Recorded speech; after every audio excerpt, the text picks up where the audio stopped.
मोहिनी बनकर के ठाकुर जी कहते हैं पहले मैं पतला पतला हल्का वाला खराब वाला माल देवताओं को दे देता हूँ। सारे देवताओं को प्रभु ने बैठा करके अमृत बांटना प्रारंभ कर दिया। पर इसमें इन देवताओं के बीच में जो है एक दैत्य भी आकर के बैठा हुआ था। वो जब सूरज और चंद्रमा के मध्य बैठा था, उन्होंने भगवान को इशारा कर दिया कि प्रभु एक दैत्य भी मध्य में बैठा हुआ है। भगवान ने अपने सुदर्शन से उसकी गर्दन को काट दिया। तो पहले तो वो एक ही था राहु, अब राहु और केतु ये दो बन गए। और ये राहु केतु, क्योंकि सूर्य और चंद्रमा ने शिकायत की थी ना, इसीलिए राहु और केतु बनकर ये सूर्य और चंद्रमा को ग्रहण लगाते हैं, ग्रहण लगता है। अब यहाँ प्रभु ने सबको मोहिनी बनकर के अमृत बांट दिया।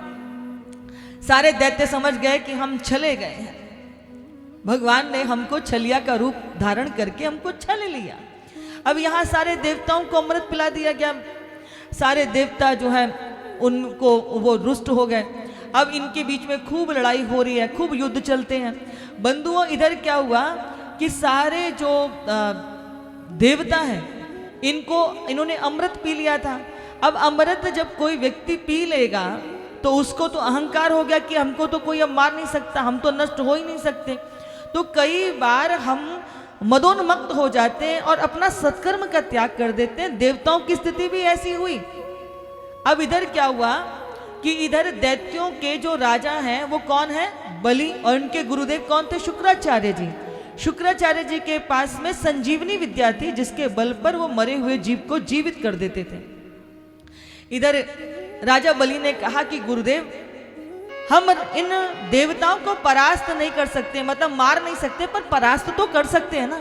तो उन्होंने कहा पहला क्या करना होगा कि जो व्यक्ति अपने माता पिता की सेवा करता है, दूसरा क्या बताया कि जो अपने गौ माता की सेवा करता है, और तीसरा जो गुरु की आज्ञा का पालन करता है, त्रिलोकी में कोई नहीं जो उसको परास्त कर सके, जिसके जीवन में ये तीनों गुण होते हैं, जिसके जीवन में ये तीन गुण होते हैं।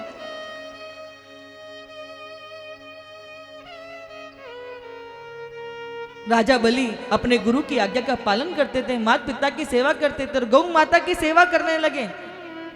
इतना बल पराक्रम पुरुषार्थ उनके जीवन में आया कि देवासुर महासंग्राम प्रारंभ हुआ। उन्होंने स्वर्ग के ऊपर चढ़ाई कर दी, भयंकर युद्ध चला। और उस भयंकर युद्ध में आप देखिए अमृत पीने वाले देवता जो हैं वो परास्त हुए। इधर उधर छुपते घूम रहे, कंदराओं में, जंगलों में, अरण्य में। एक तो अमृत का पान करके भोग में लिप्त हो गए, ऊपर से दुर्वासा ऋषि का श्राप था कि क्योंकि लक्ष्मी का अपमान हुआ, तो जब लक्ष्मी का अपमान होता है तो लक्ष्मी से आपको विमुख होना पड़ता है।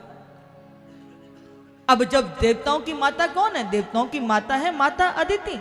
वो दुखी हुई, बहुत परेशान हुई, तब वो कश्यप ऋषि के पास गई।